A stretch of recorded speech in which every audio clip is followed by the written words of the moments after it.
आपके दुख का कारण। दुख का कारण आपकी प्रिय वस्तुएं होती हैं। इस बात को भगवान बुद्ध द्वारा दिए गए ज्ञान को एक कहानी के माध्यम से जानेंगे।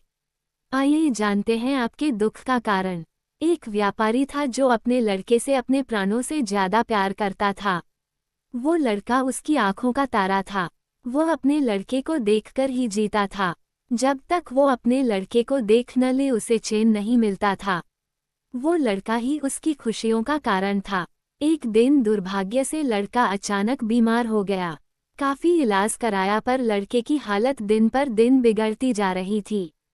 और एक दिन वो लड़का अपने पिता की खुशियां को उजाड़कर इस दुनिया से चला गया। वो व्यापारी इस सदमे को सह न सका और पागल सा हो गया।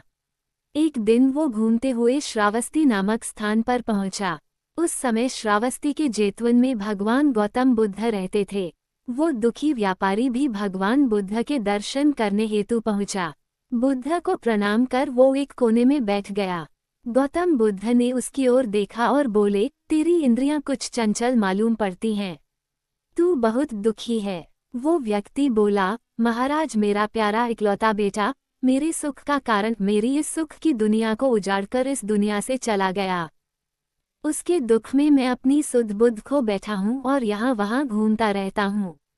भगवान बुद्ध ने कहा, इस संसार में दुख, शोक और सभी प्रकार की विपत्तियाँ आपकी अपनी प्यारी वस्तुओं द्वारा पैदा होती हैं। जब उस व्यक्ति ने भगवान बुद्ध की बातों को सुना तो चकित होकर बोला, क्यों महाराज? भला कोई प्रिय वस्तु भी दुख का कारण हो सकती है। इतना कहकर वो उठा और बुद्ध को बिना प्रणाम किए हुए वहां से चला गया। कुछ दूर चलते चलते उसे कुछ जुआरी दिखे जो जुआ खेल रहे थे। वो व्यक्ति उन जुआरियों से निंदा करते हुए बोला, सुनो, गौतम को देखो, वो कहते हैं इस संसार में सभी प्रिय वस्तुएं दुख का कारण होती हैं। दुनिया में जितने भी शोक और विपत्ति हैं वो अपनी प्रिय वस्तुओं के कारण ही हैं। मुझे तो उनकी बात पर बिल्कुल भी विश्वास नहीं है। सभी जुआरी उसकी बात सुनकर हंसे और उनमें से एक बोला, तुम सही कह रहे हो। प्यारी वस्तुएं तो सुख और आनंद के लिए हैं। उनमें दुख और शोक की कल्पना करना तो मूर्खता वाली बात है। जुआरियों को अपनी बात का समर्थन करता देख वो व्यापारी बहुत खुश हो गया। बस वो समझ गया कि वो ठीक है और गौतम बुद्ध गलत। अब तो वो सबसे जाकर गौतम बुद्ध की बुराई करता। ये बात पूरे नगर में फैल गई। उस नगर के राजा प्रसेनजित के कानों तक भी यह बात पहुंच गई। उस राजा को भी गौतम बुद्ध की बात सही नहीं लगी। उसने कई विद्वानों से इस बात पर चर्चा की पर सभी ने कहा ऐसा नहीं हो सकता। भला कोई प्रिय चीज दुख का कारण कैसे हो सकती है।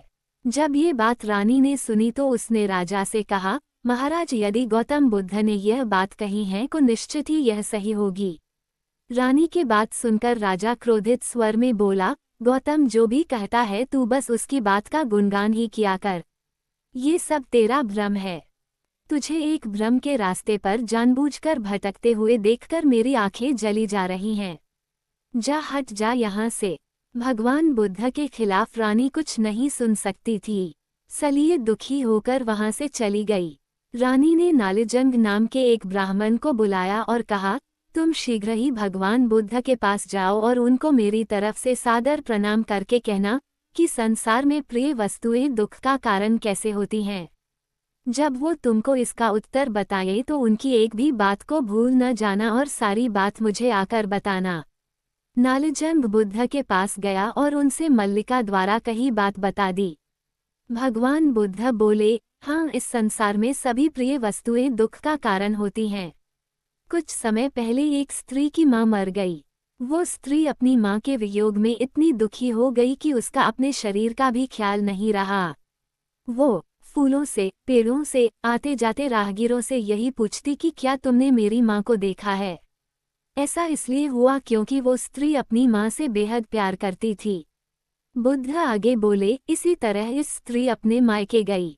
उसके भाई उसकी शादी किसी दूसरे से कराना चाहते थे और उस स्त्री को मजबूर कर रहे थे। पर वो स्त्री अपने पति से बहुत प्यार करती थी और उसका पति भी। पर उस स्त्री के भाइयों को यह विवाह अनुचित लगता था।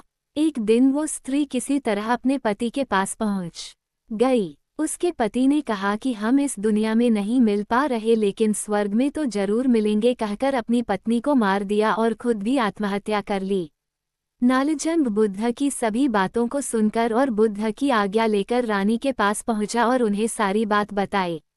रानी प्रसन्न होकर राजा के पास पहुंची और उसे सारी बात बताई कि संसार में प्रिय वस्तुएं दुख का कारण होती हैं। रानी की बात सुनकर राजा सन्न होकर उसे देखने लगा। रानी आगे बोली, महाराज आपकी प्रिय पुत्री वज्जिनी आपको प्यारी लगती है न?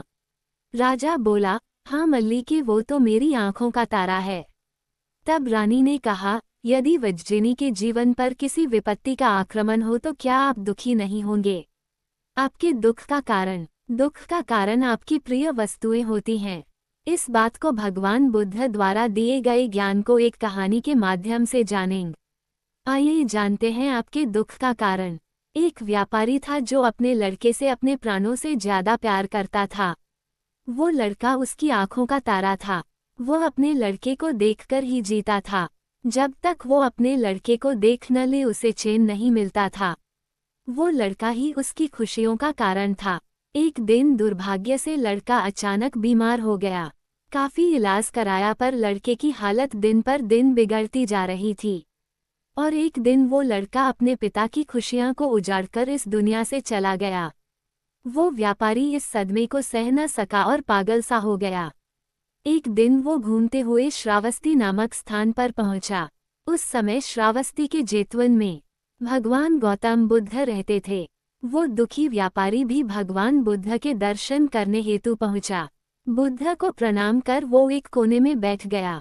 गौतम बुद्ध ने उसकी ओर देखा और बोले, तेरी इंद्रियां कुछ चंचल मालूम पड़ती हैं। तू बहुत दुखी है। वो व्यक्ति बोला, महाराज मेरा प्यारा इकलौता बेटा मेरे सुख का कारण मेरी इस सुख की दुनिया को उजाड़कर इस दुनिया से चला गया। सके दुख में मैं अपनी सुध बुद्ध खो बैठा हूँ और यहाँ वहाँ घूमता रहता हूँ। भगवान बुद्ध ने कहा, इस संसार में दुख, शोक और सभी प्रकार की विपत्तियां आपकी अपनी प्यारी वस्तुओं द्वारा पैदा होती हैं। जब उस व्यक्ति ने भगवान बुद्ध की बातों को सुना तो चकित होकर बोला, क्यों महाराज? भला कोई प्रिय वस्तु भी दुख का कारण हो सकती है? इतना कहकर वो उठा और बुद्ध को बिना प्रणाम किए हुए वहां से चला गया। कुछ दूर चलते चलते उसे कुछ जुआरी दिखे जो जुआ खेल रहे थे। वो व्यक्ति उन जुआरियों से निंदा करते हुए बोला, सुनो, गौतम को देखो, वो कहते हैं इस संसार में सभी प्रिय वस्तुएं दुख का कारण होती हैं। दुनिया में जितने भी शोक और विपत्ति हैं वो अपनी प्रिय वस्तुओं के कारण ही हैं। मुझे तो उनकी बात पर बिल्कुल भी विश्वास नहीं है। सभी जुआरी उसकी बात सुनकर हंसे और उनमें से एक बोला, तुम सही कह रहे हो, पर यारी वस्तुएं तो सुख और आनंद के लिए हैं। उनमें दुख और शोक की कल्पना करना तो मूर्खता वाली बात है। जुआरियों को अपनी बात का समर्थन करता देख वो व्यापारी बहुत खुश हो गया। बस वो समझ गया कि वो ठीक है और गौतम बुद्ध गलत। अब तो वो सबसे जाकर गौतम बुद्ध की बुराई करता। ये बात पूरे नगर में फैल गई। उस नगर के राजा प्रसेनजित के कानों तक भी यह बात पहुंच गई। उस राजा को भी गौतम बुद्ध की बात सही नहीं लगी। उसने कई विद्वानों से इस बात पर चर्चा की पर सभी ने कहा ऐसा नहीं हो सकता। भला कोई प्रिय चीज दुख का कारण कैसे हो सकती है? जब ये बात रानी ने सुनी तो उसने राजा से कहा, महाराज यदि गौतम बुद्ध ने यह बात कही है तो निश्चित ही यह सही होगी। रानी के बात सुनकर राजा क्रोधित स्वर में बोला, गौतम जो भी कहता है तू बस उसकी बात का गुणगान ही किया कर। ये सब तेरा भ्रम है। तुझे एक भ्रम के रास्ते पर जानबूझकर भटकते हुए देखकर मेरी आंखें जली जा रही हैं। जा हट जा यहाँ से। भगवान बुद्ध के खिलाफ रानी कुछ नहीं सुन सकती थी, इसलिए दुखी होकर वहां से चली गई। रानी ने नालिजंग नाम के एक ब्राह्मण को बुलाया और कहा, तुम शीघ्र ही भगवान बुद्ध के पास जाओ और उनको मेरी तरफ से सादर प्रणाम करके कहना कि संसार में प्रिय वस्तुएं दुख का कारण कैसे होती हैं। जब वो तुमको इसका उत्तर बताए तो उनकी एक भी बात को भूल न जाना और सारी बात मुझे आकर बताना। नालिजंग बुद्ध के पास गया और उनसे मल्लिका द्वारा कही बात बता दी।